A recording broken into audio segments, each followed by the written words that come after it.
A little earlier, I spoke to Senator Rubio from Tel Aviv and began by asking him about his trip to the region.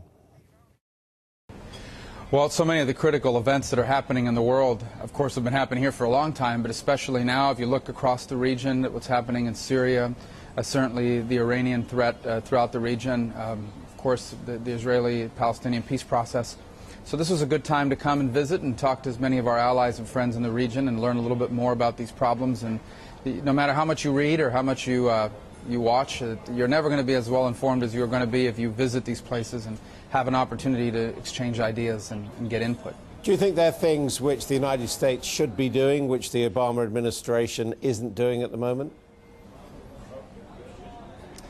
Well, I think certainly the Syrian conflict is one that we need to be more engaged in. I've been saying that for a while, and I know it's difficult because the question is, who do we engage with? But what I can say to the world is that if we're not engaged, not just the United States but the West, then I think we increase the chances that the outcome there is going to be very negative. Certainly Assad remaining in power is not good for the world. Assad has been a top ally of Iran's ambitions for destruction and mayhem in the region. But in the aftermath of that, the worst case scenario would be a security vacuum or a government dominated by radical Islamists. So if we are engaged, the more involved we are, of course, the more influence we may have over not just who governs over Syria in the future, but what direction that they go. I know so you I think it's important for us to be more engaged and more involved. Hijab when you were in Jordan, but what do you mean by more engagement? Yes. Do you mean more military support or possibly even military involvement on the side of the rebels? Yeah, I mean, well, obviously, I don't think anyone's asking for the United States or the West to become militarily involved in terms of putting personnel on the ground. But I do think there's more we can do in terms of sharing intelligence with responsible actors within Syria. I think there's more we can do to capacitate a political leadership so that there can be a political transition when Assad falls. I think you have to have people that can govern in the short term towards a democracy. And I think, for example, one of the things we begin to explore is providing ammunition to the rebels. Not necessarily weapons. I think they've got as many weapons as they probably need, but they certainly need ammunition. And that's something that I hope policymakers will consider, because I do think that over the last few months, a more responsible group of actors have emerged in contrast to some of the more radical elements that are there on the ground in Syria. And we want them to be the strongest and most influential voices in a post-Assad Syria. And you're going to be seeing the Israeli leadership later on today. What more do you think that the United States can do against Iran and its nuclear program? Well, that's one of the things we hope to talk about, and that's the predominant issue right now, because not just for Israel, but for the region and the world, security is predominant. And you can see where Iran is trying to access a nuclear weapons capability because they see that as the ultimate insurance policy against their actions in the region in terms of people acting back against them. But I think there is more that can be done with economic sanctions, and we're going to talk about that a little bit. I think they need to continue to be increased. And we certainly would hate to see any sort of military involvement. We would much rather see a transition of some sort away from the direction that Iran is headed now. But what's most important of all is for Israel to know that the United States and the West is clearly in their corner, working with them on their security. And of course, this issue of Iran is predominant on that issue of their security. You say that, although there is a perception that Israel, when it comes to the Middle East peace process, is losing a lot of sympathy in the West because of its determination to continue with the settlement program viewed as illegal. What will you be saying to Prime Minister Netanyahu when you see him about that? Well, I'm encouraged by the statements he's made very recently about the need to move further on those peace process. Obviously, I think there's a Palestinian component to it that not enough attention's been given to. You certainly need to have a partner in a peace process, and right now I think, unfortunately, the Palestinians are divided between Hamas and Fatah. But do you think the Israelis should hold building settlements? Well, look, that's a decision, obviously, that we'll need to learn more about, and that's a decision being made by Israelis. Is how that impacts the peace process is really what's relevant here. And the answer to it is I don't think that should exclude. I don't think the fact that there are Israeli developments going on in the West Bank, in Judea and Samaria, that should somehow stand in the way of restarting the peace process. I will say that it is difficult for Israel to engage in a peace process of the kind that everyone agrees we need if they feel as insecure as they do right now, and rightfully so. You see the instability in Egypt. You see what's happening in Syria.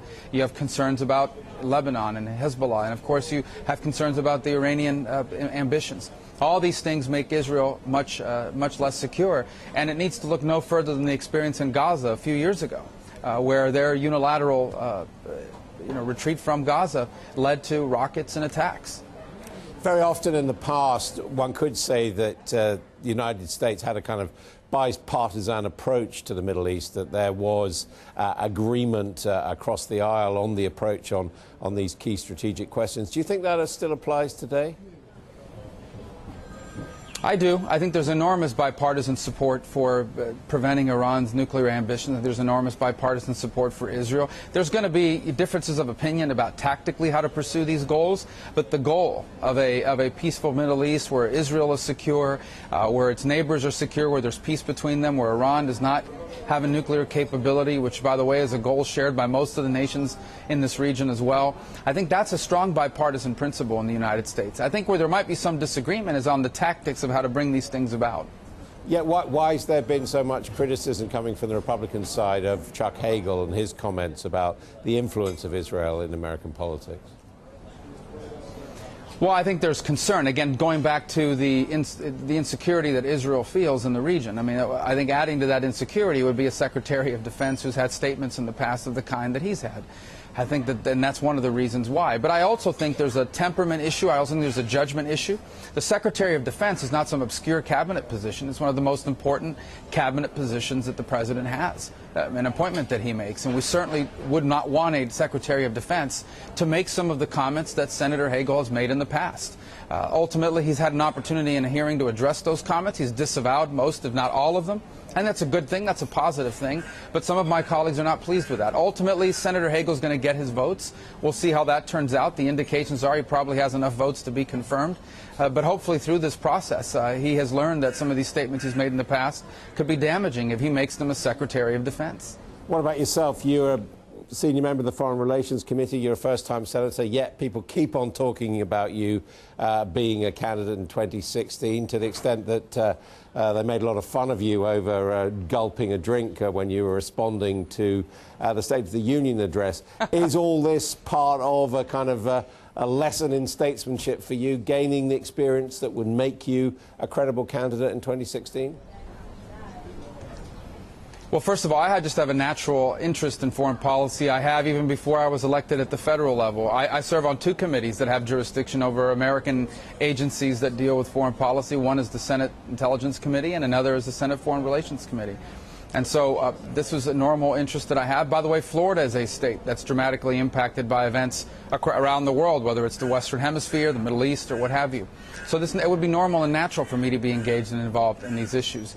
As far as my political future is concerned, what I've said repeatedly is that I have a job right now. And if I do a good job at the job that I have, I'll have options in 2016, whether it's to run for re-election or go into the private sector or run for something else. That decision is not one I need to make today, and I haven't made today. So we'll see how things play out. But right now I have a good job, an important job, and one I intend to do as well as I can.